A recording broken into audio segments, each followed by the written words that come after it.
हरे कृष्णा दोस्तों, आदर्श जीवन में आप सभी का बहुत बहुत स्वागत है। माँ दुर्गा की कृपा आप और आपके समस्त परिवार पे सदैव बनी रहे। 16 नवंबर से मार्गशीर्ष मास प्रारंभ हो चुके हैं और मार्गशीर्ष मास में यानी अगहन के महीने में महालक्ष्मी व्रत का बहुत ही महत्व माना जाता है।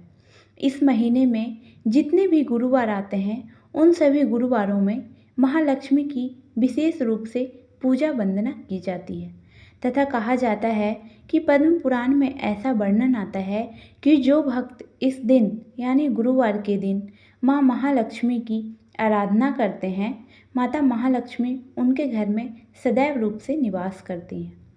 तो इसलिए अगहन मास की जो गुरुवार होते हैं वो बहुत ही महत्वपूर्ण होते हैं। तो आज की वीडियो में हम बात करने वाले हैं कि इस साल 2024 में कितने गुरुवार पड़ रहे हैं और अगहन मास में माँ महालक्ष्मी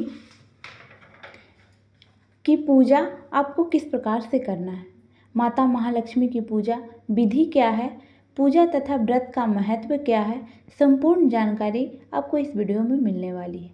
ऐसा कहा जाता है कि जो भी भक्त अगहन मास में भक्ति भाव तथा श्रद्धा के साथ माँ महालक्ष्मी का व्रत करते हैं उनके घर में कभी भी गरीबी नहीं आती और माँ महालक्ष्मी की कृपा सदैव उन पर बनी रहती है। और वीडियो अगर अच्छी लगे तो लाइक ज़रूर कीजिएगा तथा चैनल को सब्सक्राइब भी ज़रूर कीजिएगा। तो चलिए सबसे पहले हम जानते हैं कि इस साल अगहन मास में कितने गुरुवार पड़ रहे हैं और कब हमें यह व्रत करना है। तो 16 नवंबर से अगहन मास प्रारंभ हुआ है और पहला गुरुवार पड़ रहा है 21 नवंबर को तथा दूसरा गुरुवार है 28 नवंबर को पड़ रहा है। तीसरा गुरुवार 5 दिसंबर को पड़ रहा है और चौथा गुरुवार होगा 12 दिसंबर 2024 को। तो इस साल हमें 4 गुरुवार प्राप्त हो रहे हैं और यह चारों गुरुवार हमें वरदान के रूप में प्राप्त हो रहे हैं।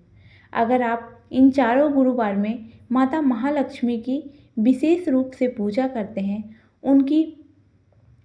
उन्हें अनंत फल की प्राप्ति होती है।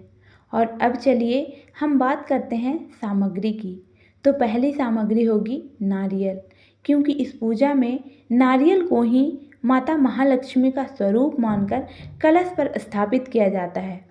तो नारियल चाहिए पानी वाला, केला, सिंघाड़ा, आंवला, सीताफल, बेर, मतलब जो भी ऋतुफल उपलब्ध हैं आपके पास वह सब आप ले सकते हैं। धान की बालियाँ इसमें अर्पित की जाती है और अगर धान की बालियाँ नहीं उपलब्ध हो तो आप एक पात्र में करके धान भी रख सकते हैं। हरे आंवला, पान का पत्ता, लौंग, इलायची और कपड़ा चाहिए चौकी पर बिछाने के लिए, टोकरी चाहिए और बाकी की सामग्री चाहिए जैसे कि धूप, दीप, पुष्प, अक्षत, यही सब चीज़ें जो पूजा में इस्तेमाल की जाती है। अब बात करें पूजा विधि की, तो सबसे पहले एक दिन पहले से ही आपको पूजा की तैयारी करनी होगी। जैसे कि बुधवार के दिन ही घर के अच्छे से साफ सफाई कर लें तथा बुधवार के ही शाम में अपने मुख्य द्वार को अच्छे से धोकर साफ सफाई कर लें तथा चावल के ऐपन बनाकर मुख्य द्वार से जहाँ तक आप माता महालक्ष्मी की पूजा की चौकी लगा रहे हैं वहाँ तक माँ लक्ष्मी का पद चिन्ह बना लें, जैसे कि माता महालक्ष्मी आपके घर में प्रवेश कर रही हों।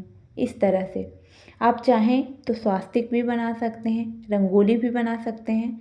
मतलब कहा जाता है कि ऐपन माँ महालक्ष्मी को प्रिय माना जाता है, इसलिए घर के अंदर से लेकर मुख्य द्वार तक अच्छे से सजा लें ताकि गुरुवार के दिन माता महालक्ष्मी का वास हो आपके घर में।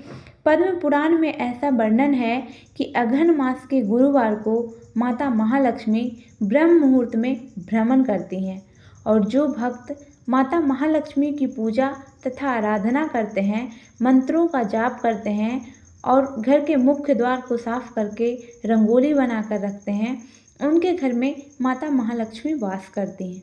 तो इसलिए गुरुवार के दिन सुबह सुबह उठकर स्नान कर लें और फिर पूजा आराधना शुरू कर दें। गुरुवार के सुबह कलश स्थापन कर लें, केले के पत्ते या आम के पत्ते से और एक चौकी को सजा लें और उस पर माता महालक्ष्मी की प्रतिमा को विराजित करें।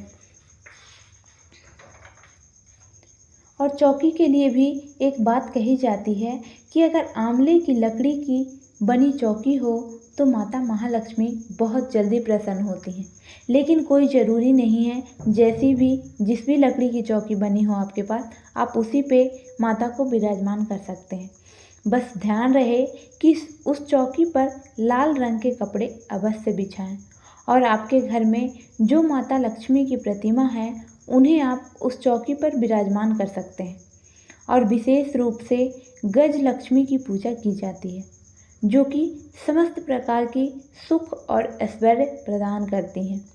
कलश की स्थापना आवश्यक होती है, नारियल रखकर और उसका श्रृंगार किया जाता है तथा अगहन गुरुवार में माता लक्ष्मी के चारों पहर आराधना की जाती है। अगर आप 4 बार नहीं कर पाते तो 3 बार अवश्य करें, सुबह, दोपहर, शाम। और माता महालक्ष्मी के मंत्र का जाप भी करना चाहिए। सुबह भी आपको ब्रह्म मुहूर्त में ही जग जाना चाहिए। नित्य क्रियाओं से निर्वृत्त होकर घर के मुख्य द्वार पर खोलते ही जल का छिड़काव जरूर कर लें और मुख्य द्वार के दोनों तरफ दीप भी प्रज्वलित अवश्य करें। माता का चरण चिन्ह अवश्य बना लें। मुख्य द्वार से लेकर पूजा स्थान तक और फिर पूरे विधि विधान से श्रद्धा भाव से माता महालक्ष्मी की पूजा आराधना करें, मंत्रों का जाप करें। अपनी इच्छा के अनुसार आप श्री सूक्तम तथा कनकधारा स्तोत्र का भी पाठ कर सकते हैं। कहा जाता है कि जिस भी मंत्र का जाप करें वह 16 बार अवश्य करें तथा इस व्रत को अगर आप धारण करते हैं तो दिन में फलाहार करें और रात्रि के समय आप माता महालक्ष्मी को जो भोग अर्पित करते हैं उससे आप ग्रहण करके व्रत खोल सकते हैं, या आपकी इच्छा हो तो आप फलाहार भी करके रह सकते हैं। अगहन गुरुवार में मीठा भोजन भी किया जाता है, इसमें कोई संदेह नहीं है। तो दोस्तों, आप सभी को अगहन गुरुवार की हार्दिक शुभकामनाएं।